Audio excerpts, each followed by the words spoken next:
भगवद गीता पढ़ी है लेकिन समझी नहीं है तो भी सोचनीय विषय है।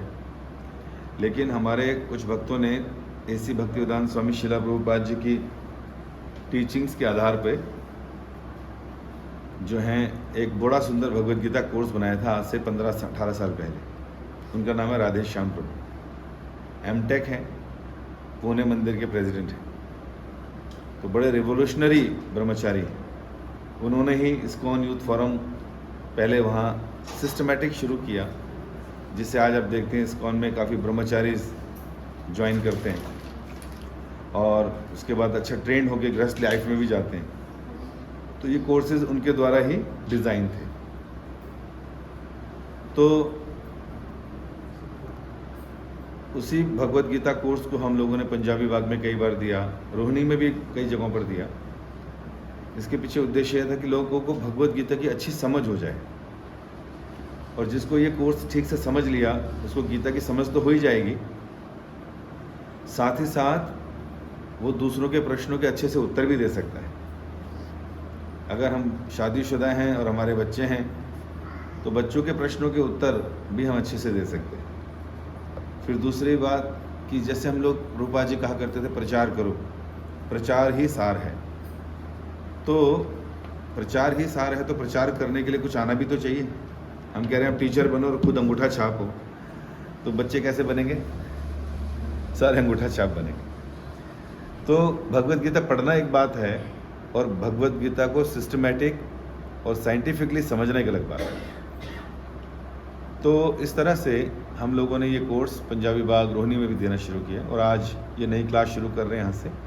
हमारे इसके पीछे पर्पज़ ये है, जो नए लोग हैं उनको इस कोर्स का ये फ़ायदा होगा कि भगवद गीता समझने से उनके डाउट्स क्लियर होंगे, और डाउट्स क्लियर होने के बाद ये देखना कुछ कर रहे हैं, प्लीज़ थोड़ा ठीक करो, क्या करना चाह रहे हैं तो क्यों छेड़ रहे? मतलब बैकग्राउंड चेंज कर रहे हैं। नहीं जाते, अच्छा कुछ दूसरा लाएंगे। तो जो नए लोग हैं उनके लिए भक्ति में दृढ़ता आएगी, निष्ठा आएगी और भक्ति के पाथ को अच्छे से अपना पाएंगे। और जो ऑलरेडी क्लासेस सुन चुके हैं, क्लासेस सुनते हैं, उनके लिए एक सिस्टमेटिक क्लास को समझने सुनने से हम लोग जो हैं एक अच्छे प्रचारक के रूप में भी उभर सकते हैं, जो उभरना चाहिए, ताकि हम दूसरों का भी जीवन सुधार सकें। तो इस कोर्स का नाम है the journey of self discovery. क्या नाम है? तो जर्नी मतलब यात्रा। किसकी यात्रा? डिस्कवरी कर रहे हैं। किस चीज़ की डिस्कवर कर रहे हैं? खोज रहे हैं, अपने आप को खोजने की एक यात्रा है।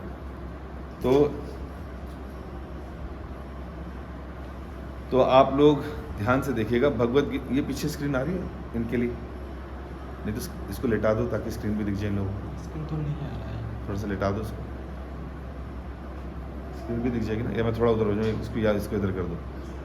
लीडर से बोल रहे हैं। हाँ नहीं, इसको थोड़ा इधर ले आओ प्रभु जी। अगर ये डब्बा इधर आ जाएगा, थोड़ी लाइट बंद कर दो इधर की अगर होती है तो। इस पर खोल लिख है इधर शेयर कर देगा तो अच्छा है। भगवद गीता शुरू कर दो। तो भगवद गीता के 5 सब्जेक्ट हैं। वैसे तो भगवद गीता में जो है महाभारत का एक छोटा सा भाग है, उसके 700 श्लोक जो हैं उसे भगवद गीता कहते हैं। और उन 700 श्लोक में धृतराष्ट्र ने 1 श्लोक बोला है, संजय ने लगभग 40 श्लोक बोले हैं, अर्जुन ne भी 40-45 श्लोक बोले हैं, भगवान श्री कृष्ण ने 584 श्लोक बोले। और भगवद गीता जो है उसमें इन 700 श्लोकों के कन्वर्सेशन में मुख्यतः 5 सब्जेक्ट डिस्कस हुए। जब आप खुद भगवद गीता पढ़ने की कोशिश करते हैं तो पहले चैप्टर में आपको क्या समझ आता है? युद्ध की बात शुरू होती है, सेनाएं कहाँ खड़ी हैं, किसने कौन सा शंख बजाया, और अर्जुन जो है आपको परेशान दिखता है, सर चकरा रहा है, मुंह सूख रहा है, सर जो तेरा चकराए या दिल डूबा जाए, भगवान कहते हैं आजा बेटा पास हमारे, काहे घबराए। और फिर भगवान श्री कृष्ण गीता का ज्ञान शुरू करते हैं। तो उस समय घबराने वाली स्थिति थी अर्जुन की, परेशान था। और फिर भगवान कृष्ण ने गीता का ज्ञान शुरू किया। अब जिस तरह से हम देखते हैं उसमें कई तरह के सब्जेक्ट हैं। योग जिसे बोलते हैं, पहले सांख्य योग, फिर कर्म योग, फिर ज्ञान योग, फिर ध्यान योग, फिर भक्ति योग। तो ऐसे मुख्य मुख्य योग की उसमें चर्चा है, ठीक है। और फिर इन्हीं योग को दूसरे ढंग से अगर समझें तो 5 सब्जेक्ट जो हैं, सब्जेक्ट मैटर हैं इस गीता के अंदर, जिसके इर्द गिर्द सारी गीता चलती है। और इन 5 सब्जेक्ट भगवत गीता में हैं और 10 सब्जेक्ट हैं श्रीमद् भागवतम में। अत्र सर्ग विशद्गश्च, उसमें 10 टॉपिक हैं और भगवत गीता में 5 हैं। कम से कम हमें अपने मुख्य ग्रंथों की जानकारी होनी चाहिए। तो भगवत गीता में 5 सब्जेक्ट हैं, आपको कुछ सामने दिखाई दे रहे होंगे। ये 5 सब्जेक्ट हैं सोल, मेरे पीछे बोलिए, सोल, गॉड, नेचर, टाइम और कर्म, ठीक है। तो ये 5 सब्जेक्ट हैं। तो ये 5 सब्जेक्ट भगवान कृष्ण ने अर्जुन से डिस्कस किए और अर्जुन ने प्रश्न भी ऐसे किए जिससे कि सारी की सारी गीता इसके इर्द गिर्द हो। और ये 5 सब्जेक्ट अगर किसी ने समझ लिए, पूरे संसार का ज्ञान, आध्यात्मिक ज्ञान, चाहे किसी भी धर्म का हो, किसी भी ग्रंथ का हो, किसी भी देश का हो, किसी भी कम्युनिटी का हो, वो सारा समझ लो आ गया उसको। क्योंकि भगवत गीता पूरे विश्व के सारे ग्रंथों का सार है। कितने वेद हैं हमारे? 4 वेद हैं। तो 4 वेद जो हैं वो सारे प्रकार के ज्ञान का स्रोत है, उसी से सारा ज्ञान निकला, हर तरह की फील्ड का। 18 पुराण हैं, 108 उपनिषद भी हैं। लेकिन भगवान ने जो ये गीता बोली उसमें कहा गया वेदेश्च सर्वम अहमेव वेद्यम, कि वेदों के द्वारा मुझे ही जाना जाता है। इसका मतलब सारा का सारा सार वेदों का, पुराणों का, उपनिषदों का इस गीता में है। इसलिए इसको सर्व उपनिषद कहा गया, सारे उपनिषदों का निचोड़। अगर इसको ठीक से समझ लिया तो सारे वेद का मतलब आप समझ गए। तो ये 5 सब्जेक्ट हैं और सारी की सारे जो 5 सब्जेक्ट हैं, हम एनालॉजीज, तात्पर्य प्रभुपाद के और एग्जाम्पल्स, उसके आधार पर, प्रभुपाद की टीचिंग्स के आधार पर ये स्लाइड शो बनाया गया ताकि हमें अच्छे से समझ आए। तो दिख रहा है इससे भी? ठीक है। तो इस पहले कोर्स का नाम हमने दिया है सर्च फॉर हैप्पीनेस। ये बड़ा अट्रैक्टिव सब्जेक्ट है। और अट्रैक्टिव सब्जेक्ट क्यों बना? क्योंकि हर व्यक्ति की इच्छा रहती है कि मेरे जीवन में क्या आए, खुशियां हो, हैप्पीनेस हो। लेकिन होता क्या है, सब दुखी रहते हैं और खुशी ढूंढ ही रहे होते हैं। जवानी से बुढ़ापा आ जाता है, बुढ़ापे से मृत्यु के नज़दीक आ जाते हैं, लेकिन हैप्पीनेस नहीं आती और व्यक्ति भागता रहता है। और फिर सिगरेट मुंह में लगा के बोलता है मैं हर गम को धुएं में उड़ाता गया। जिस गम को धुएं में उड़ा रहा है उससे उसके लंग कैंसर हो गया। उसको लगा मैं गम को धुएं में उड़ा रहा हूँ, किडनियाँ फेल हो गई, मुंह का कैंसर हो गया उसको तंबाकू खा के। तो इसका गम कैसे उड़ाएगा? कहेगा इसका गम है शराब पी के उड़ाऊंगा, उससे किडनियाँ फेल हो जाएंगी। फिर किडनियाँ कैसे ठीक करेगा? वो कैंसर हॉस्पिटल जाएगा, राजीव गांधी। उसके बाद फिर पता चलेगा राजेश खन्ना ने खून की उल्टी करी और मर गया। तो इस तरह से इस कोर्स का नाम है, पहला सब्जेक्ट का नाम है सर्च फॉर हैप्पीनेस। तो जनरली हम सब लोग अपने जीवन में जो खुशियां ढूंढते हैं वो इन चीज़ों में ढूंढते हैं। थोड़ा भी पैसा आ जाए तो व्यक्ति किस में खुशियां ढूंढता है कि मैं गेम्स खेल लूँ, स्पोर्ट्स, मैं शराबें पी लूँ, तंबाकू खा लूँ, है कि नहीं, मैं रेव पार्टीज़ में जाऊँ, हुक्का पार्लर्स जाऊँ। पैसा है, पैसे से दोस्त अट्रैक्ट होते हैं, लड़कियां अट्रैक्ट होती हैं, घूमो, बाइक पर घूमो, इधर घूमो, वो भी नशे में, हम भी नशे में, सड़कों पे मिलते हैं लोग, है कि नहीं। तो लोगों को क्योंकि मालूम नहीं खुशी कहाँ है, सुख कहाँ है, तो इन चीज़ों में ढूंढते हैं, है ना। जैसे किसी व्यक्ति के पास थोड़ा धन ज़्यादा हो जाता है, उनके बच्चे आपको इधर ही मिलेंगे। हम पंजाबी बाग में इस्कॉन है हमारा, तो पंजाबी बाग में आए दिन रात को 3:30-4 बजे हॉर्न बजते थे पड़ोसियों के दरवाज़ों के, और बड़े तेज़ तेज़ बजते थे। हम कहते पता नहीं क्या हो गया, हम तो मंगला आरती के लिए उठे। तो होता कहता गार्ड सो रहा होता था और मालिक बाहर से आया है रेव पार्टीज कर शराब के नशे में और हॉर्न बजाना पड़ते थे। और वो रात को 5-6 बजे सोएगा सुबह और उठेगा फिर 1:30-2 बजे। उसके बाद खाना पीना खाएगा, फिर बापू से 1 लाख रुपए उठाएगा, फिर रात को 8-9 बजे फिर जिम वहाँ चला जाएगा। तो सारे घरों की ये स्थिति ज़्यादातर। जिसके पास भी थोड़ा पैसा ज़्यादा हो जाए उसको मालूम नहीं है अगर कहाँ लगाना है, तो ऐसी जगहों पे जाता है।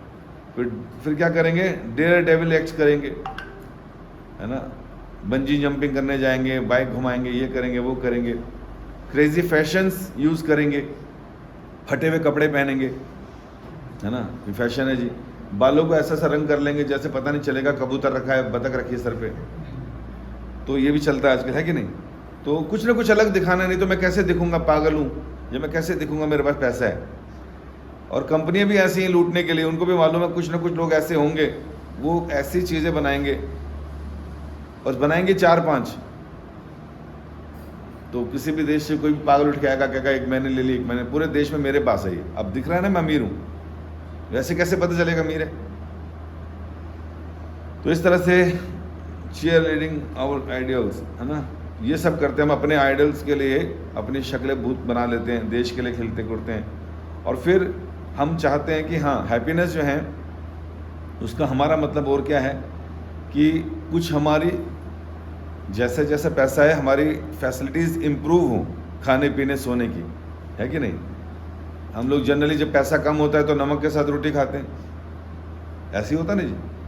एक ही सब्जी बनेगी रोज़, या आलू ही बनेंगे रोज़। जैसे मंदिर खुलने के बाद हमारे यहाँ 7 दिन तक आलू बनते रहे क्योंकि पैसे खत्म हो गए थे तो जब पैसे नहीं होते तो व्यक्ति ऐसे जीवन चलाता है, लेकिन जैसे ही पैसे आते हैं तो वैरायटी आ जाती है, अब ये भी खाएंगे, पिज़्ज़ा भी खाएंगे, सब कुछ खाएंगे। तो फिर दूसरा जो है वो, अभी अगर सर पे छत नहीं है, सोने की जगह नहीं है, तो दरी बिछा के भी सोएगा। साया ऑटोमोबाइल्स का मालिक है ना, उसने अपनी कहानी सुनाई थी मुझे। कहता जी मैं टॉफ़ियाँ बनाता था बचपन में, हाथ से रगड़ रगड़ के, जगह नहीं होती थी, मैं सड़कों में गलियों में सोता था दरी बिछा। फिर मेरा एक दोस्त बन गया, कौन, राजीव गांधी, उसने मुझे साया ऑटोमोबाइल्स की वो दे दी, क्या, फ्रेंचाइजी मारुति की। तो आज मैं ये हूँ। तो जब लोगों के पास नहीं होता तो फिर जब सोने के लिए फिर वो क्या चाहेगा, अब मुझे अच्छे से सोना है तो डनलप का गद्दा होना चाहिए, स्लीप वेल का गद्दा होना चाहिए, मैं सोऊं तो उठूँ ना, है कि नहीं। तो अपनी फैसिलिटीज़ इंप्रूव कर रहे हैं। फिर मेटिंग अर्थात संतान इत्यादि उत्पन्न करना, पैसा है, पेट है, सब कुछ है, अब विवाह करना है, विवाह से बच्चे करने हैं। और फिर अपनी सुरक्षा, पहले तो सड़कों पे था तो क्या कर लेगा, अब पैसा है, सब कुछ है, तो उसको डिफेंड करना है, बच्चों को डिफेंड करना है, परिवार को डिफेंड करना है, घर होना चाहिए, छत होनी चाहिए, मकान होना चाहिए, ताला होना चाहिए, सिक्योरिटी गार्ड होना चाहिए। फिर धीरे धीरे अपनी फैसिलिटीज़ इम्प्रूव करते हैं। तो ये सारी चीज़ें। लेकिन हम अगर देखते हैं, एक पहली पूछते हैं कि अगर ऐसे ही हम एक जीव के ऊपर कैमरा डालें और वो देखते हैं सुबह सुबह भागता है, दौड़ता है, अंगड़ाई लेता है, सोने के बाद उठता है और रोटी की तलाश में इधर उधर जाता है, कहीं पर मिलती है कहीं पर नहीं मिलती है ना, और जब मिल जाती है तो बड़े खुश होता है। और फिर अगर उसको जीव मिल गई तो वो उसके साथ भोग करता है। उसके बाद अगर उसको कोई मारे या कुछ करे तो अपनी सुरक्षा करता है। किसकी बात कर रहे हैं, कौन से जीव की बात कर रहे हैं,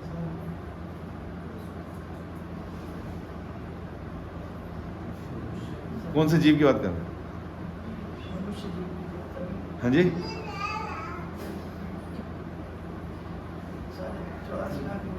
हाँ, ये सबके साथ हो रहा है। हम सोच रहे हैं कि कुत्ता जैसे जनरली होता है ना, कुत्ते के जैसे सुबह अंगड़ाई लेता है, वो भी तो रोटी की तलाश में जाता है, वो भी शी एनिमल देखता है, उसके साथ उसके बाद अपनी सुरक्षा करना भी जानता है। गधा भी यही करता है, हाथी भी यही करता है, कबूतर भी यही करता है, मनुष्य भी यही करता है। तो मनुष्य भी यही करता है, ठीक है कि नहीं। तो इसका मतलब 84 लाख योनि में ये चारों चीज़ें चल रही हैं। क्या क्या, जानवर भी खाते हैं, हम भी खाते हैं, जानवर भी सोते हैं, हम भी सोते हैं, वो भी बच्चे पैदा कर लेते हैं, हम भी कर लेते हैं। तो फिर हमारे उनमें डिफरेंस क्या है भाई? हमारी आंखें कमजोर हो जाए तो चश्मा लगा लेते हैं, ये डिफरेंस है। हम कपड़े पहन लेते हैं, डिफरेंस है जी नहीं। अल्टीमेटली ये 4 काम होते हैं हर एक के यहाँ। क्या क्या है? आहार, निद्रा, भय, मैथुन, ये चारों चीजें यहाँ पर दिखाई दे रही। वो भी कर रहे हैं, हम भी कर रहे हैं। तो उनको 4 पैर वाला जानवर बोलते हैं, हमें 2 पैर वाला जानवर बोलते हैं, है कि नहीं? तो इस तरह से अंतर कोई भी नहीं मिलता। इतनी मेहनत करने के बाद, स्कूल कॉलेज करने के बाद, पैसा कमाने के बाद, अगर हम लोग केवल आहार, निद्रा, भय और मैथुन, ये 4 कामों की फैसिलिटीज को अच्छा ढंग से करना चाह रहे हैं, तो हम किसके समान हैं? पशु के समान। शास्त्र कह रहे हैं आहार, निद्रा, भय, मैथुनम च समन्वयमेतत् पशु नरा, कि भैया खाना, सोना, बच्चे पैदा करना और अपनी सुरक्षा करना, ये समान रूप से पशुओं में भी है और हम में भी। तो बहुत बड़ा तीर नहीं मार लिया हमने 2 पैरों पे खड़े होकर चलते हुए दिखाने। अगर कुत्ता 2 पैर पे चलते ना, देखो 2 पैर पे चल रहा है, वो 4 पे चले, हम 2 पे चल रहे हैं, अंतर क्या है? काम तो वही कर रहे हैं।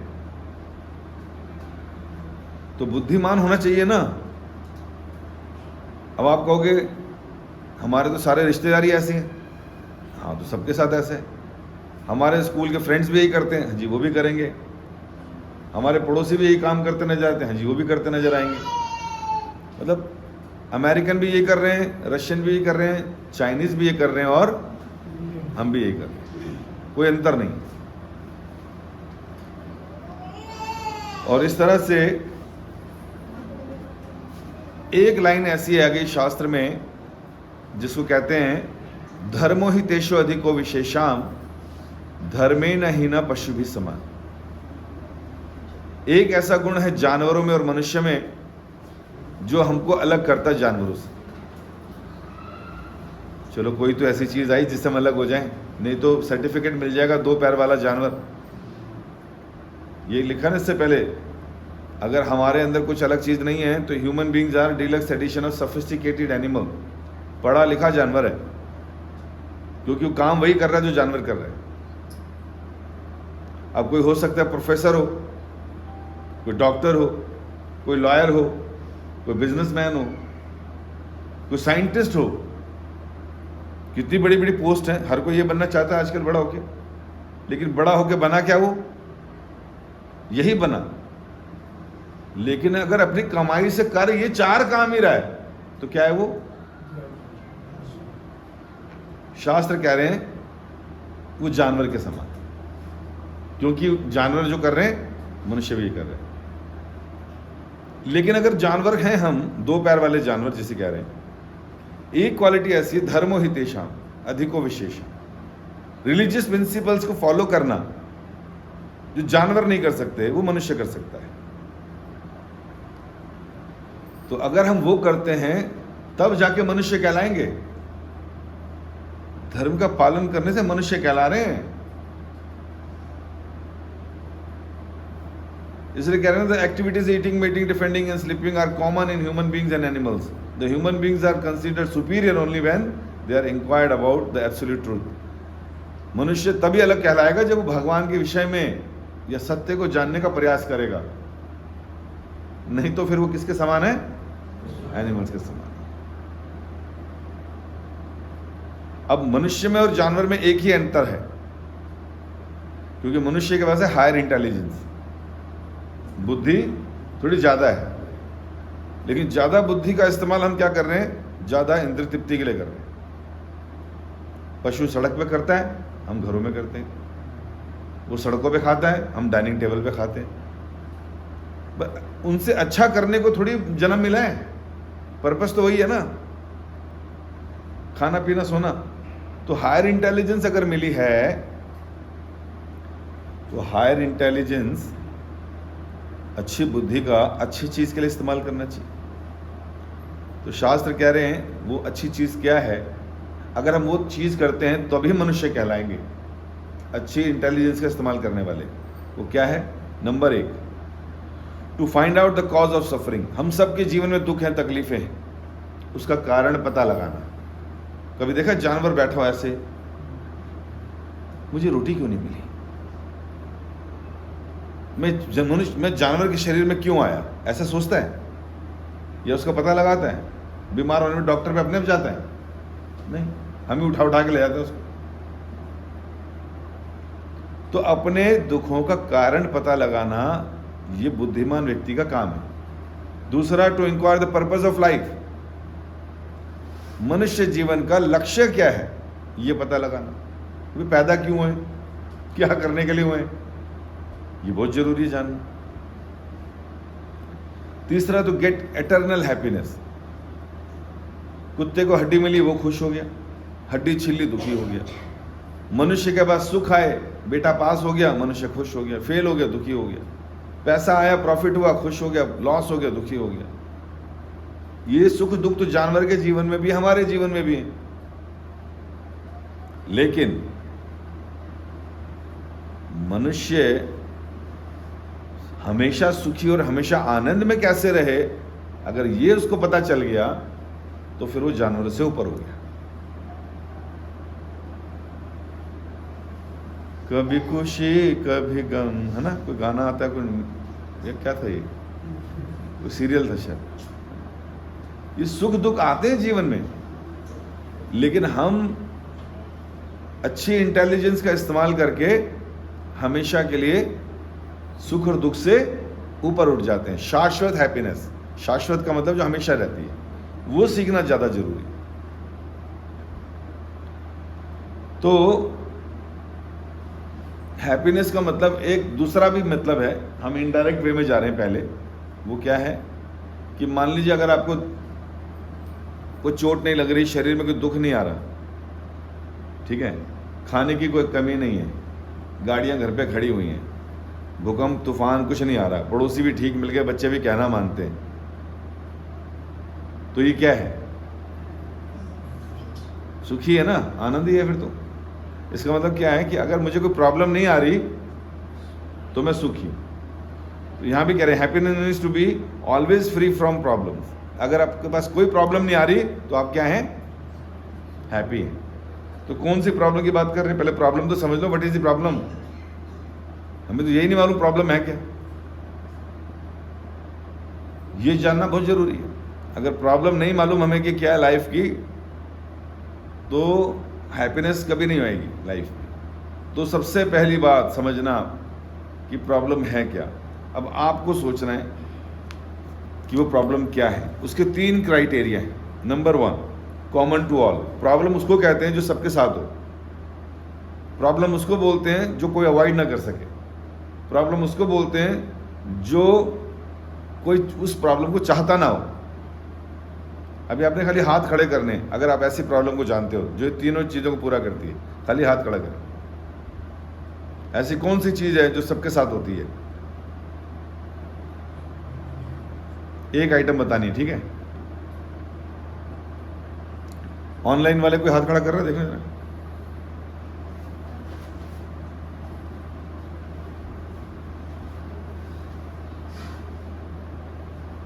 नहीं तो बोल सकते हैं स्पीकर ऑन करके। आवाज तो जा रही है लोगों को, जिंदा है सब। ठीक है, आप बोलिए। बुढ़ापा कॉमन टू ऑल है कि नहीं? सबको आएगा। कोई चाहता है बुढ़ापा? फ्यूचर की टेंशन आपको हो सकती है, हमें नहीं है। कई लोग कहते हैं आज में जियो, फ्यूचर किसने देखा। तो एक बुढ़ापा निकल कर आया निशा जी। आपदाओं का परिणाम। किसका? आपदाओं का परिणाम, जैसे कोई आपदा आ जाती है। हाँ। और मौसम का, गर्मी, कभी सर्दी। हाँ। पैसों की दिक्कत। जो अमीर है उसको पैसे की दिक्कत नहीं है ना, और जो आपदाओं की दिक्कत उस व्यक्ति को नहीं जहां आपदा नहीं आ रही। ठीक है ना, इसका मतलब दिमाग लगा रहे हैं ऑनलाइन वाले भी। मृत्यु। हाँ, दूसरा आ गया मृत्यु। कॉमन टू ऑल है। एक था बुढ़ापा। बुढ़ापा सबके साथ होता कि नहीं होता? एक बार बस में एक व्यक्ति जा रहा था, उसने देखा लड़का सिगरेट फूंक रहा है। उसने कहा यार तुम्हारे को तो कोई बुढ़ापा आएगा ही नहीं। कहते कैसे सर? मथा देख लेते, हाथ देख लेते क्या? कहते नहीं, जितनी तू पीता है उससे जल्दी मर जाएगा।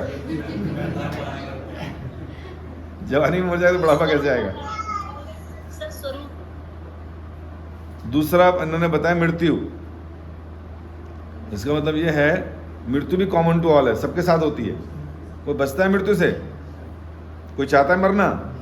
हाँ कर रहे हैं लोग, कोई नहीं चाहता, ऐसे कर रहे हैं लोग। और कोई अवॉइड कर सकता है मृत्यु कि मैं कमरे के अंदर बंद हो जाऊंगा, पेड़ पे चढ़ जाऊंगा जब मृत्यु आएगी?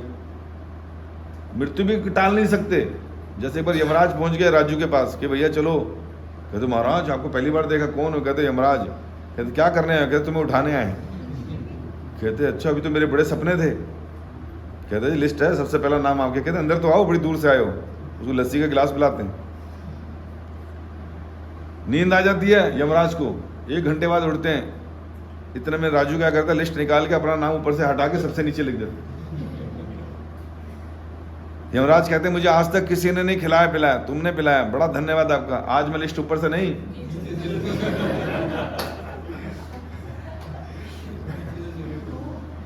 रोग बीमारियां भी सबको आती हैं, जिसको नहीं आई आने वाली हैं। जिस तरह से खाना पीना हमारा चल रहा है, कहीं ना कहीं आज नहीं तो कल आएगी। लुक्स प्रभु जी, हाँ जी, लुक्स लुक्स हम कैसे दिखते हैं हमें? लुक्स कोई प्रॉब्लम थोड़ी है। जिसके अच्छे लुक्स हैं वो तो खुश रहेगा ना। उसकी उसकी सब उसकी टेंशन होती है। वो बुढ़ापे में आ गया, बुढ़ापे में। ठीक है, तो तीन प्रॉब्लम आ गई, रोग भी आ गया। कॉमन टू ऑल, सबके साथ होता है। कोई चाहता है, नहीं चाहता। कोई अवॉइड कर सकता है, नहीं कर सकता। तो 3 आ गए। चौथा, हाँ जी, किसी ने बोला भय। भय इसलिए बड़ी प्रॉब्लम नहीं है क्योंकि भय उनको होता है जो, हाँ आ गया भैया, आ गया आंसर आ गया। बर्थ, जन्म लेना सबसे बड़ी प्रॉब्लम है। अगर ये हो गया तो आगे की 3 प्रॉब्लम और लग जाएंगे आपको। बुढ़ापा भी आएगा, बीमारी भी आएगी, मृत्यु भी होगी। तो सबसे बड़ी प्रॉब्लम क्या है? अरे बाप रे बाप। अच्छा बस अब नीचे 4 हो गए मेरे। जन्म जो है कोई बहुत अच्छी तरह से थोड़ी होता हमारा। माता के गर्भ में काल कोठरी में उल्टे टंगे रहते हैं 9 महीने तक। अंदर कीड़े मकोड़े काट रहे हैं, खून पड़ा है, ऊपर से मम्मी नींबू निचोड़ रही है, गोलगप्पे का पानी डाल रही है उसमें। बच्चा तड़प रहा, लाते मार रहा निकलने के लिए। माँ खुश, देखो लात मारता है। कहता मेरे को बाहर तो आने दो, मैं बताता हूँ, आपके ऊपर तेजाब डालूंगा मैं।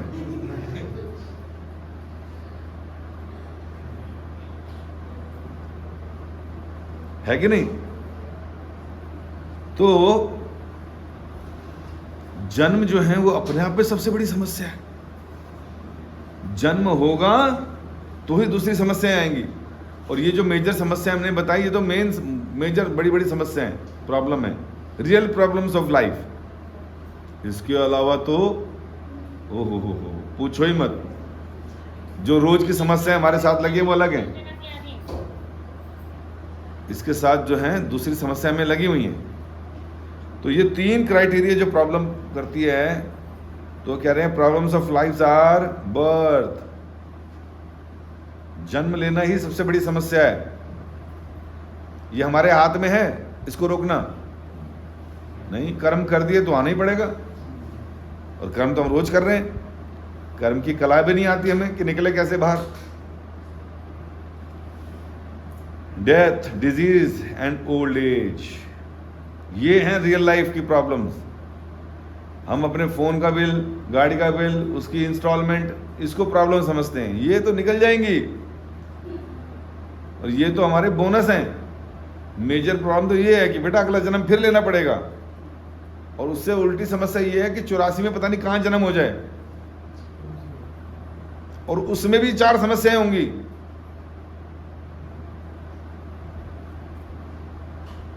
हर योनि में ये समस्या है। इसलिए कहा कि समझदार व्यक्ति को अपनी बुद्धि का इस्तेमाल ठीक ढंग से करना चाहिए। जो दुनिया कर रही है वो नहीं करना। जैसे एक व्यक्ति गया हाथ दिखाने का, भाई तू निश्चित रूप से उल्टे सीधे काम करता है तो नरक जाएगा।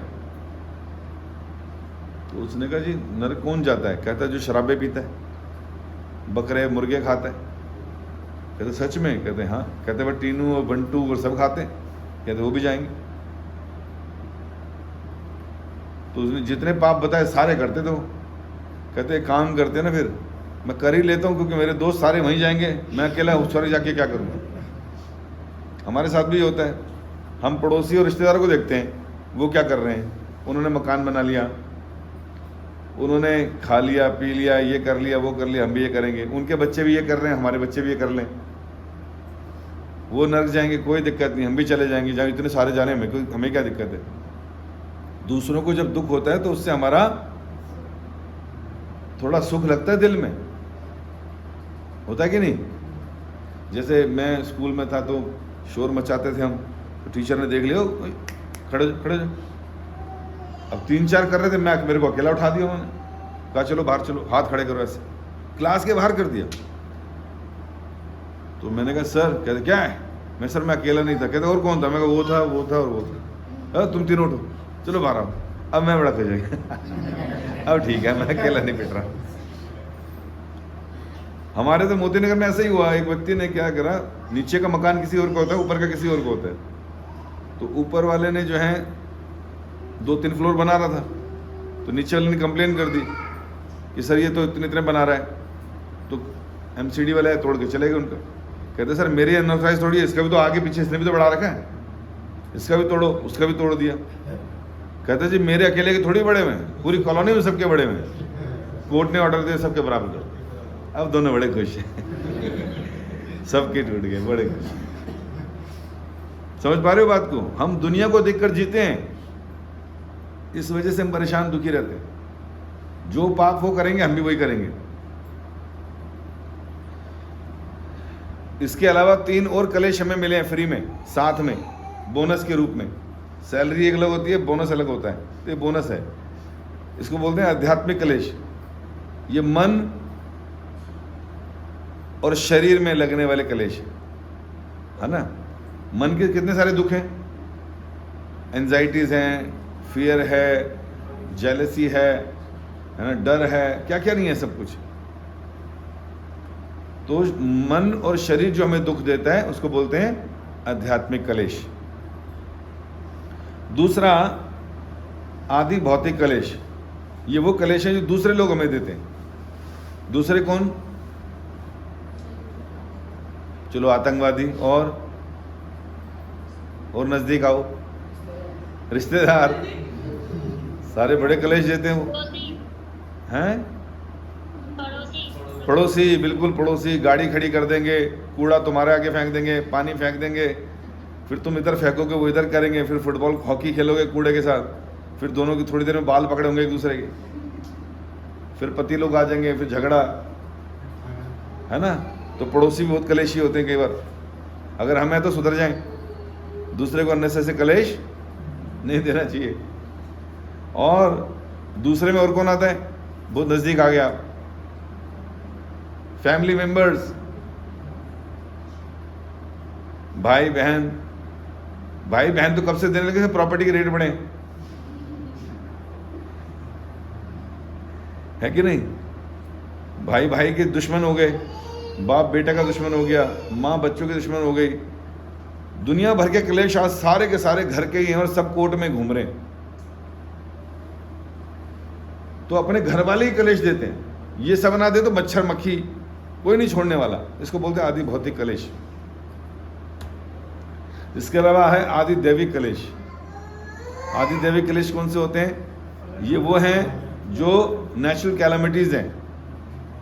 साइक्लोन, तूफान आ गए, भूकंप आ गए ना, कोरोना आ गया खतरनाक, देखिए कैसे परेशान किया इसने। अन्य देवी देवता जो हमें परेशान करते हैं, जिनका हम लोग पूजन या उनको रिटर्न नहीं करते, यज्ञ का भाग नहीं देते, वो कष्ट देते हैं हमें।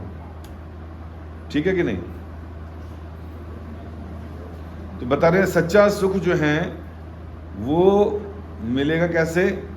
अगर हम लोग इन प्रॉब्लम्स का सॉल्यूशन ढूंढ लें तो, या इनका कारण ढूंढ लें। मुख्य कारण क्या है इनका? ठीक है कि नहीं? इसके अलावा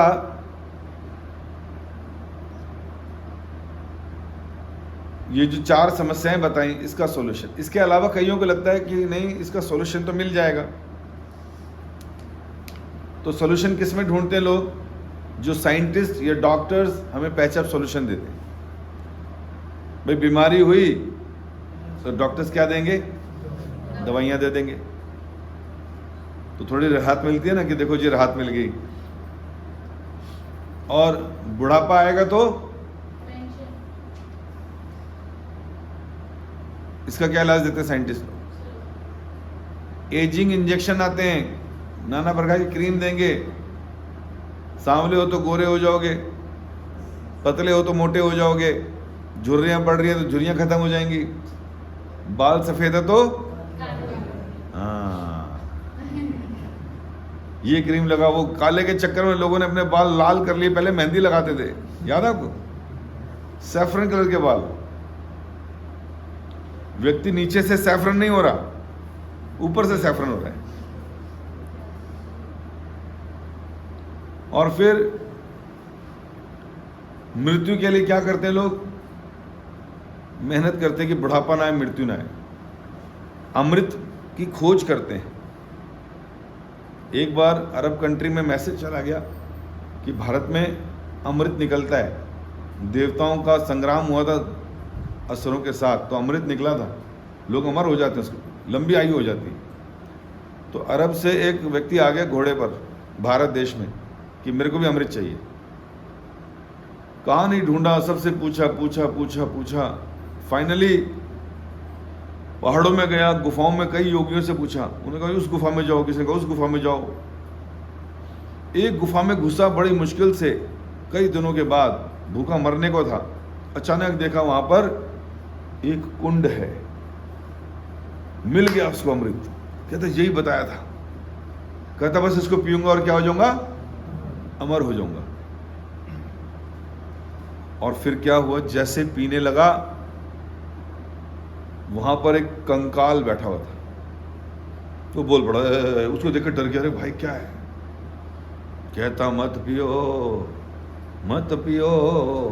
कहता क्यों ना पियो भाई, अरब से आ रहा हूं, इतनी मुश्किल से ये जगह मिली है, मरने को हो रहा हूं और अब मेरे सामने पड़ा है और तुम क्या कह रहे हो मत पियो? क्यों ना पीऊं?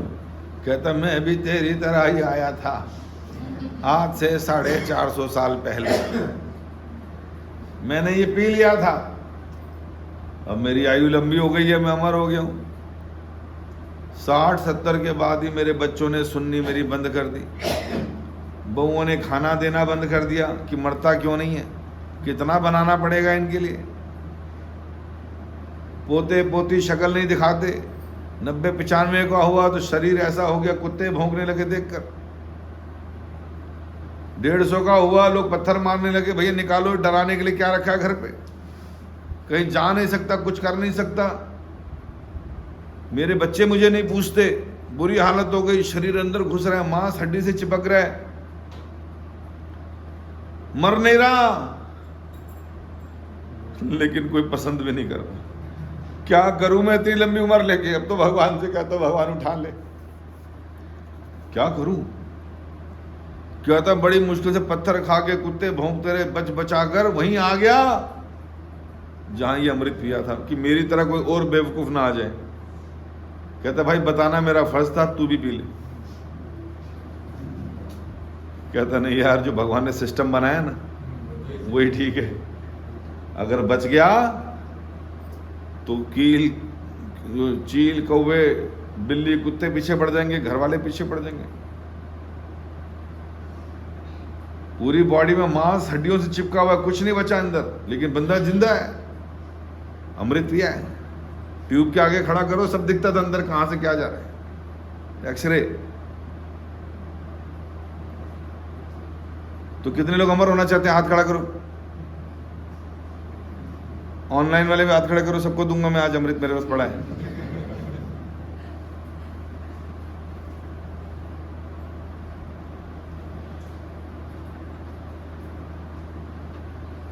अच्छा, इच्छा मृत्यु कितनों की चाहिए? चलो इच्छा तो हो जाए, जब मरना चाहे मर जाए, ये तो इच्छा है ना। इच्छा मृत्यु वाले हाथ खड़ा करो कि जब चाहे मर जाए।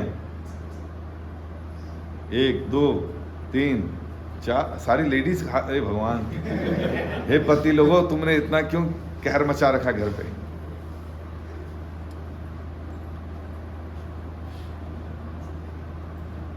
अगर हम लोगों को इच्छा मृत्यु का वरदान मिल गया तो लाशें यहीं बिछी होंगी। पूछो कैसे? हमारा मन हमारे कंट्रोल में है? कुछ भी सोचता है, कुछ भी गंद सोचता है, किसी के बारे में कुछ भी गलत सोच लेता है, तो मन हमारे नियंत्रण में नहीं रहता। और फिर अगर मान लीजिए जैसे एक व्यक्ति पहुंच गया कहाँ? वृंदावन। उसने सुना था वृंदावन में सारे पेड़ कल्प वृक्ष हैं, जो मांगो वो मिलता है। नींबू के पेड़ से आम मांगो, आम आ जाएगा। तो बेचारा थक हार के वृंदावन के पेड़ के नीचे बैठा, थक हार के पहुंच गया। बड़ी गर्मी है, इतना सफोकेशन है, इतना जो है ह्यूमिड हो रखा है, काश ठंडी ठंडी हवा चलती। अचानक ठंडी ठंडी हवा चलने लगी, उसका सारा पसीना सूख गया, बड़ा खुश हो गया। कहते रे वाह, बड़ा अच्छा लग रहा है। कहते थोड़ा सुस्ता लेता हूँ लेकिन जगह ठीक नहीं, काश एक बेड बिछा होता। एक बेड आ गया, उस बेड पे था वो। कहते ये तो बड़ा सॉफ्ट है। कहता कमाल हो गया। कहता कोई शरबत लेकर आती अप्सरा तो मजे ही कुछ और था। हाथ में शरबत। कहते रे वाह, शरबत पी लिया। कहते अब सुस्ताना चाहिए। कहते काश 2 लोग होते, माता जी 2 अप्सराएं होती, पंखा झेलती तो मजे ही कुछ और था। 2 आ गई, जो हुक्म मेरे आका। कहते काश कहीं मेरी बीवी ना आ जाए हाथ में झाड़ू लेके। हाथ में खतरनाक झाड़ू और पिटाई शुरू। तो अगर हमने भी इच्छा मृत्यु मिल गई तो हम कहेंगे एक बार देखते मरते हैं कि नहीं, चेक कर लेते है कि नहीं। तो सबसे पहले हम ही लंबे लेट हो जाते। तो ये जन्म, बुढ़ापा, बीमारी, मृत्यु है, ये हमारे जीवन की सबसे बड़ी समस्याएं हैं। इनका समाधान चाहिए। कभी स्कूल में, कॉलेज में टीचर ने, पेरेंट्स ने कभी डिस्कस किया है इस बात पे कि बेटा मैं बताता हूँ सबसे बड़ी समस्या क्या है? किसी ने नहीं डिस्कस किया। 200-300 साल पहले करते थे। जब पेरेंट्स भक्त होते थे वो बताते थे कि उद्धार कैसे होगा जन्म मृत्यु से। अब तो इंडस्ट्रियलाइजेशन आ गया और उसकी वजह से सब काम धंधा नौकरी शुरू हो गई। सब खाना पीना कमाना, 2 BHK 4 BHK AC कार, ये वो, बस ये सब इसके पीछे भाग रहे सब लोग। हर व्यक्ति की एक ही इच्छा है जीवन में, क्या? थोड़ी सी तो लिफ्ट करा दे, है ना, कि भगवान थोड़ा सा मुझे। सबके पास है, सबको दिया तूने। एक 3 BHK 4 BHK मुझे भी दे दो, है ना। लगोटिया वगैरह है ना गुड़गांव में, 35-35 लाख के। एक तो 100 करोड़ का भी बिका भी मकान, 190 करोड़ का बिका है। समझ रहे हैं आप? देख रहे हैं? सोने के बाद कुछ पता नहीं चलता व्यक्ति कहाँ लेटा है, झुग्गी में लेटा है, महल में लेटा है। नींद के बाद थोड़ी पता चलता कौन का है। लेकिन ये काम वासना की जो हवस है ना, ये निकलती नहीं। हमारे जहन में बचपन से घुसी हुई है, बड़ा आदमी बनना है, बड़ा पैसा कमाना है, इतना इकट्ठा कर लूं, इतना इकट्ठा कर लूं, 7 पुश्तों के लिए करके जाऊंगा। कितनी? और इस चक्कर में अपना पेट काटते रहते हैं, अपना समय लगाते रहते हैं, भक्ति भूल जाते हैं, गीता भूल जाते हैं, भागवत भूल जाते हैं, साधु संग भूल जाते हैं, मंदिर भूल जाते हैं। नहीं, कमाना है, बस कमाना है, कोई साथ नहीं देता। अरे 2 वक्त की रोटी खानी है, सर पे शेल्टर होना चाहिए, 2 टाइम के कपड़े होने चाहिए अपने पास, 2 जोड़ी, काम हो जाता है हर एक का।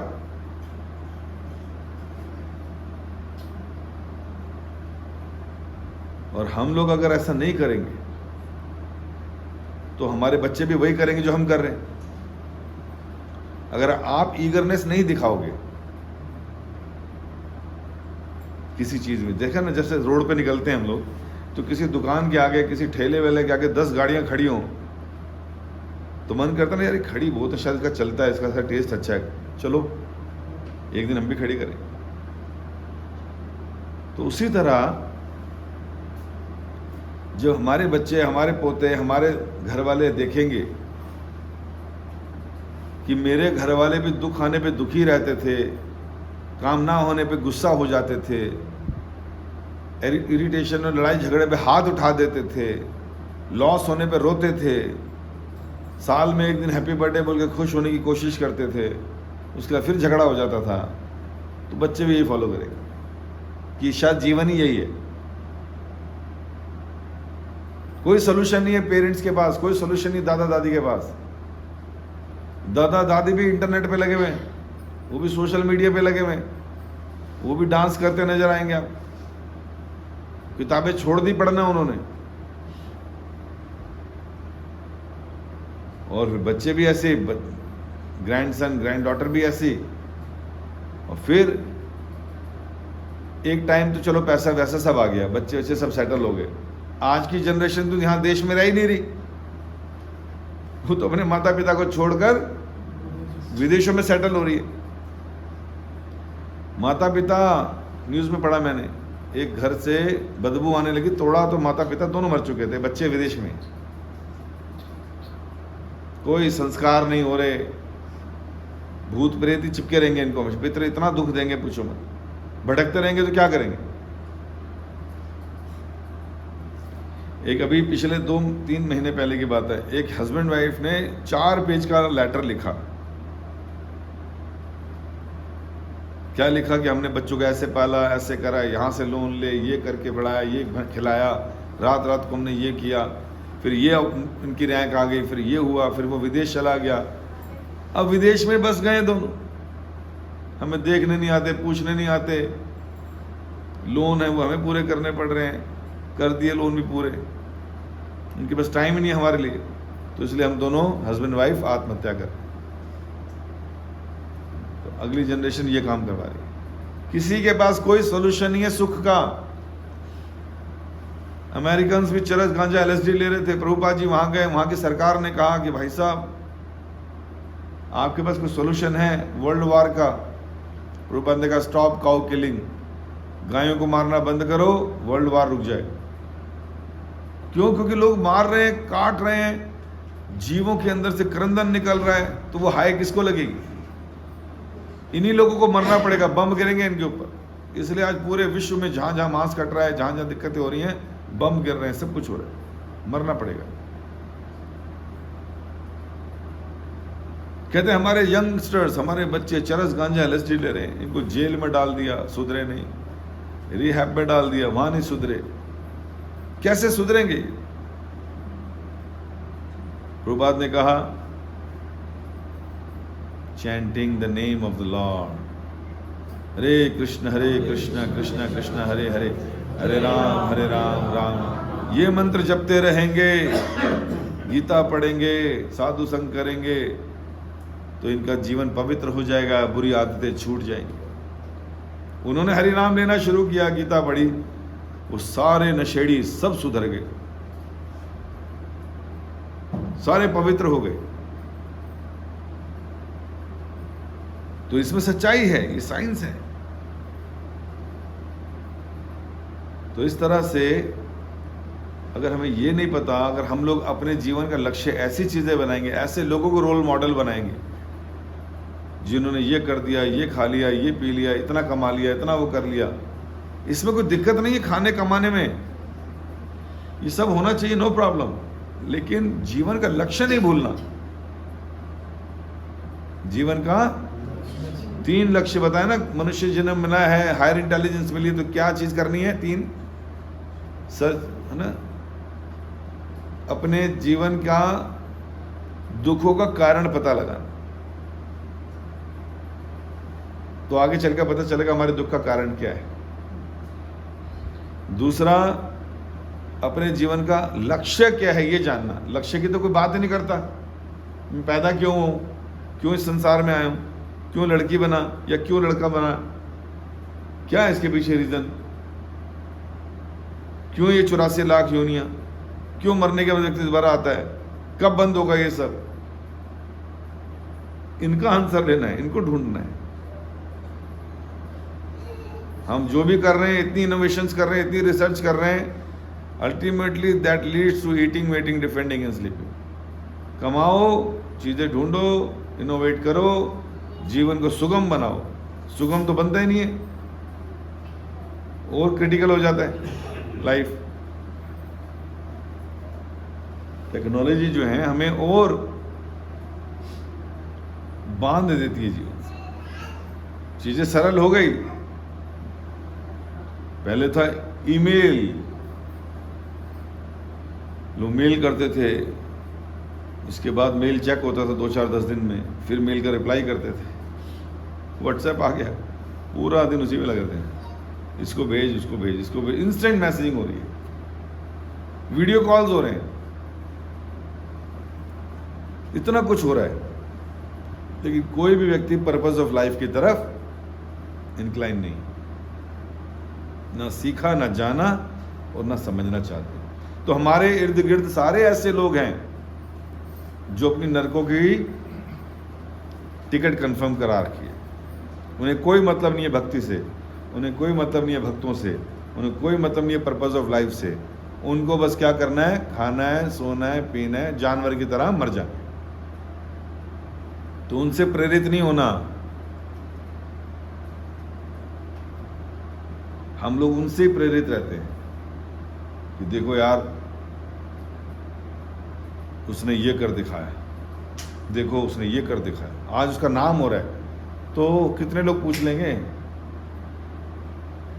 सचिन तेंदुलकर, सचिन तेंदुलकर, देखो जी कितना नाम कमाया उसने, माता पिता कितने खुश होंगे। ठीक है जी, नाम कमा लिया, तो एक विंबलडन खेलने वाली लड़की से भारतीय रिपोर्टर ने पूछ रहे, do you know who is Sachin Tendulkar? कहती no sorry I don't know. उसने रिपोर्ट छाप दी इंडिया में, खूब गालियां दी लोगों ने उस औरत को। कहती मुझे क्या मालूम, मेरा काम ये है, मैं क्या जानती कौन है सचिन तेंदुलकर। एक व्यक्ति को दूसरा व्यक्ति नहीं जानना, क्या फायदा ऐसी फेम का। और फेम है भी तो क्या हुआ। एक बड़ी अच्छी स्टोरी कोट करते हैं मोटिवेशनल स्पीकर्स की। एक लड़की थी, ट्रेन से आ रही थी, गुंडे मिल गए, छीना झपटा लूटा, सड़क पे फेंक, उसके ट्रेन के नीचे फेंक दिया उसको। ट्रेन की पटरी पे पड़ी रही, चोट लग गई थी। रात को ट्रेन आई, उसके पैरों से चढ़ गई, दोनों पैर कट गए उसके। सुबह तक पड़ी रही, लोग हॉस्पिटल ले गए, रिपेयर मेंटेनेंस कराया, नकली पैर लगा दिए। लोगों ने कहा अब तो तू अपंग हो गई, तू कुछ नहीं कर सकती, तू अपाहिज है। उसने कहा क्या मैं चल नहीं पाऊंगी? डॉक्टर कह रहे हैं चल नहीं सकते। क्या मैं दौड़ नहीं पाऊंगी? कहते जब चल ही नहीं सकती दौड़ोगी कैसे? अब तुम अपाहिज हो। उस लड़की ने ठान लिया कि मैं एवरेस्ट चढ़ूंगी। कहां चढ़ूंगी? नकली पैरों से चढ़ूंगी, लेकिन एवरेस्ट चढ़ूंगी। देखिए दृढ़ता उस लड़की। उसने ट्रेनिंग ली, चलना शुरू किया, एवरेस्ट पे चढ़ गई। दुनिया स्टन रह गई, अखबारों में नाम।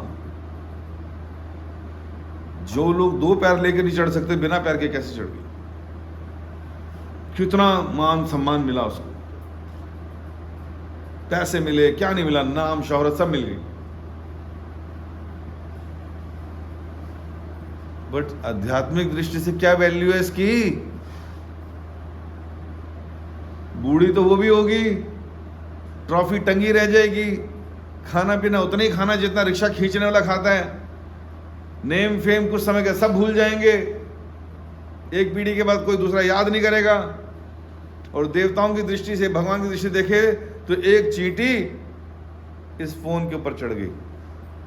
ऊपर से तो यही दिख रहा होगा, तो पर्वत पे चढ़ गई तो क्या हो गया? पर्वत पे तो और भी जीव रहते होंगे ऊपर। क्या तीर मार लिया?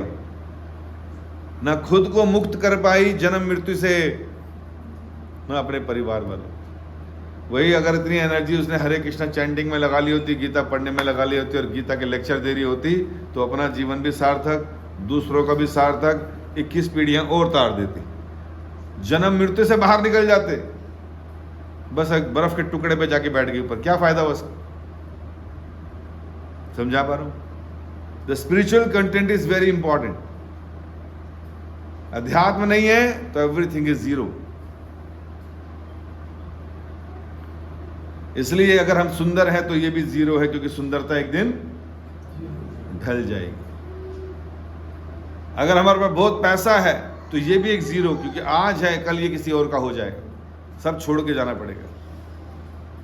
अगर आज हमारे पास ज्ञान है, भौतिक ज्ञान, तो ये ज्ञान मटेरियल डिग्री तो दे देगा, लेकिन मरने के बाद जब नया जन्म लेकर आओगे तो फिर से ABCD सीखनी पड़ेगी, फिर जीरो हो जाएगा।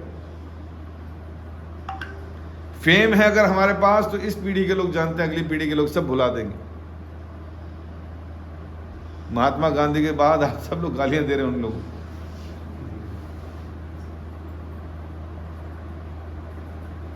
तो बहुत सारी जीरो इकट्ठी करते हैं लाइफ में हम। लेकिन अगर इतना ही कौशल है, इतना ही हमारे पास हुनर है, इतना ही टैलेंट है, तो अगर हम लोग इन सारी जीरो से पहले अगर एक लगा लें, और वो एक कौन है? भगवान कृष्ण। अगर भगवान को लाइफ में ऐड कर दे तो ये सारी जीरो वैल्यूबल बन जाएंगे। जितनी मर्जी जीरो लगाओ, सबका वैल्यू हो जाएगा, अन्यथा सब जीरो है। तो इसलिए हमारी लाइफ की ये जो समस्याएं हैं, हमें लगता है कि नहीं इस पैसे से सब कुछ हो जाएगा, तो हमने बता दिया पैसे से लोग क्या करते हैं। एक पेरिस फ्लू नाम की बीमारी है पैसा आने पे जो होती है, वो क्या है? पेरिस फ्लू मतलब P4, उसमें बोलते हैं, मैं उस टर्म को भूल रहा हूं, मेरा फोन का है।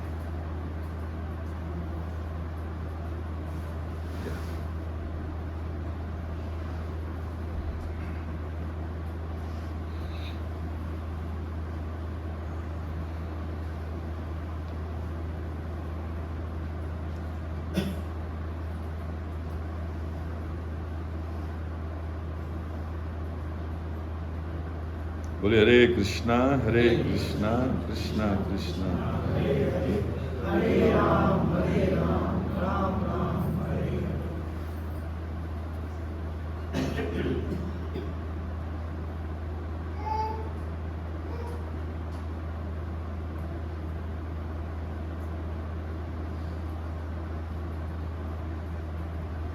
इंटरनेट का प्रॉब्लम है आपको ना?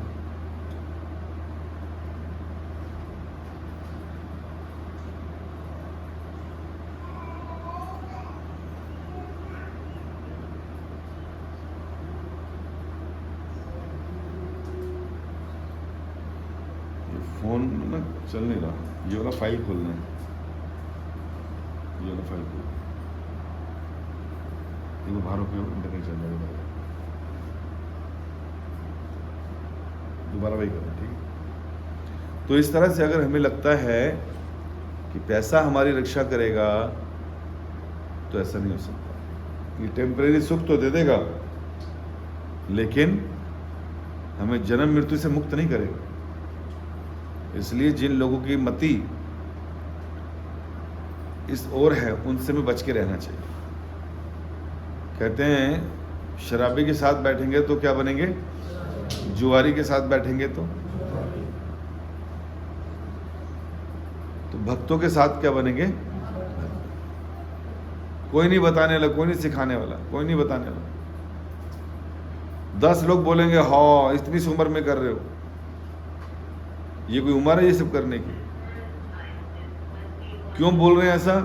क्योंकि उनको अंदर से डर है, ये तो अच्छा कर रहा है, हम कर नहीं पा रहे हैं, तो इनको भी वापस लाओ, छोड़ो, आओ हमारे साथ चलो, खाओ पियो ऐश करो। ये तो बुढ़ापे में करते हैं जी, और बुढ़ापे में अंकल लोग मिलते पार्कों में ताश खेलते हुए, और लेडीज मिलती है मंदिरों में फिल्मी गानों पे भजन गाते नजर आए, ढोलक पे चम्मच बजाते नजर आए। उसमें भी झगड़े उनके चल रहे हैं कि मैनू गान नहीं दिता इन्हें, मैं अच्छा गाना तैयार करके ले आई सी। ਇਹ ਆਪਣੇ ਆਪ ਨੂੰ ਪਤਾ ਨਹੀਂ ਕੀ ਬਣਦੀ ਹੈ। ਇਹਦੀ ਨੂੰਹ ਤੇ ਜੋ ਹੈ ਇਹਨੂੰ ਬਹੁਤ ਮਾਰਦੀ है, ਇੱਥੇ ਤੇ ਇਸ ਕਰਕੇ ਆਉਂਦੀ है। तो ये कलेशों में निकल जाते हैं लोग। तो इसलिए जब आँख खुले तभी सवेरा। भगवान ये नहीं देखते कि बचपन से कर रहा है तो इसी को मुक्ति दे रही है, नहीं, आप आखिरी में भी कर रहे हैं लेकिन हृदय से कर रहे हैं। भगवान हमारे भाव को देखेंगे और तुरंत मुक्त कर देंगे। इसलिए भगवान जो है कुछ भी करने। खटवांग महाराज ने एक क्षण में, क्या बोलते उसको, एक पहर में भगवान को प्राप्त कर लिया। जैसे पता चला मृत्यु होने वाली, टाइम होने वाला, उन्होंने कहा ठीक है मैं जा रहा हूँ, सब छोड़ के बैठ गए। पूरा ध्यान भगवान पे लगा, नाम चिंतन भगवान पर, तुरंत भगवान है और ले गए। इसलिए हमें अपने धन का, अपने पैसे का इस्तेमाल हम सोचें कहीं इंद्रिय तृप्ति में कर लें, है ना, कि हम खा लें ज़्यादा, लेकिन ये क्या है, एडिक्टिव है। हाँ, पी से तो मुझे याद नहीं आ रहा, ए से एडिक्टिव होता है। आप कुछ भी करो उसका आपको नशा लग जाएगा, एडिक्शन हो जाएगा, है ना। और टेस्टलेस होती है चीज़ें, फियर बना रहता है, ज़्यादा भोग करने से बीमारियां लग जाती हैं, है ना। और फ्रस्ट्रेटिंग होता है बार बार करने से कुछ भी चीज़। तो ये सारा का सारा जो इंद्रिय तृप्ति है हमें परेशान करती है।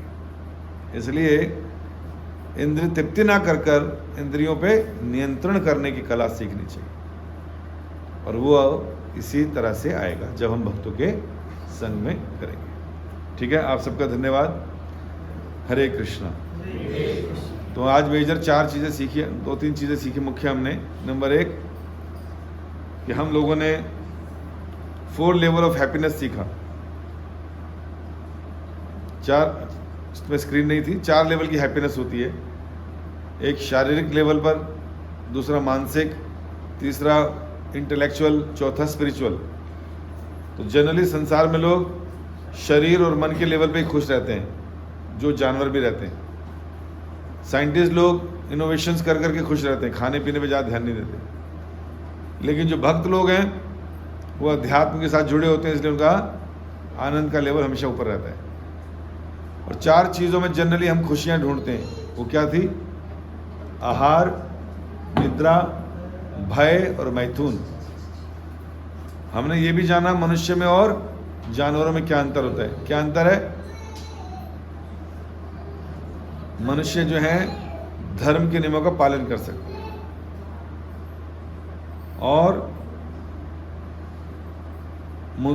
मनुष्य जीवन का लक्ष्य पता लगा सकता है, हमेशा खुश कैसे रहे ये जान सकता है, और दुख क्यों आ रहे हैं ये भी पता लगा सकता है। फिर रियल प्रॉब्लम्स ऑफ लाइफ ये भी जाना हमने। क्या है जो रियल प्रॉब्लम्स है? जन्म, मृत्यु, जरा, व्याधि। और उसके टेम्परेरी सॉल्यूशन साइंटिस्ट क्या देते हैं? एंटरटेनमेंट के लिए टीवी दे देंगे, पैसा सॉल्यूशन दे देंगे, है कि नहीं, ये सब देते हैं। और सेंस ग्रेटिफिकेशन के लिए पेरिस फ्लू बताया था, वो मैं पूरा नहीं बता पाया, बट अगली बार शेयर कर दूंगा। पी से कुछ होता है, ए से मैंने बताया एडिक्टिव है, और आर से बता था ऐसी सारी चीज़ें हैं। एस फॉर स्टेल, ई से इल्यूजन, एफ से फ्रस्ट्रेटिंग, एल से लोवरिंग द डिस्कम्फर्ट, है ना, यू से अनसेटिस्फैक्ट्री। तो ऐसे एक वर्ड का नाम है कि ये जितना भोग कर लो कभी संतुष्ट नहीं रह सकते, हमेशा इल्यूजन में रहेंगे कि शायद मैं खुश हो रहा हूँ, लेकिन ऐसा नहीं होगा। और जितना करेंगे भोग उतने लगेंगे रोग। तो ये सब उसकी डेफिनेशन है। तो कोई सोचे कि मैं बहुत इंजॉय कर रहा हूँ, बहुत पैसा मेरे पास, मैं ये कर रहा हूँ, कल मैं वहाँ चला गया घूमने, अब मैं वहाँ चला गया, मैं वहाँ जाऊँगा, फिर मैं ये करूँगा। जितना करेगा कुछ समय के बाद फ्रस्ट्रेटिंग लगेगा, बीमार पड़ जाएगा, बासी लगने लगेगा, इल्यूजन है, उसको लगे मैं खुश हूँ जबकि नहीं हो रहा है कि नहीं। ये सारी चीज़ें होगी। तो इसलिए खुल गया, पीछे से अटक गया था मामला, फिर भी आपको बता दूँ।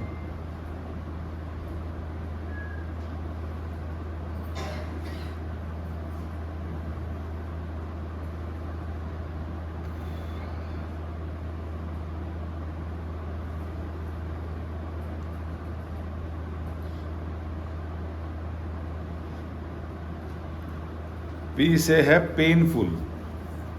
मोर you try to enjoy your senses, ultimately it is very painful. Addictive है, A for addictive, R for risky. इंद्रिय तृप्ति कितनी रिस्की है. लोग अपनी जान पे खेल कर भी इंद्रिय तृप्ति करना चाहते हैं. कई चीज़ों में ऐसी एडिक्शन लग जाती है. लोगों को पता है नशे की डब्बी पे कैंसर वाले की फोटो बना रखी है, रिस्की है नहीं, बट फिर भी खा पी रहे.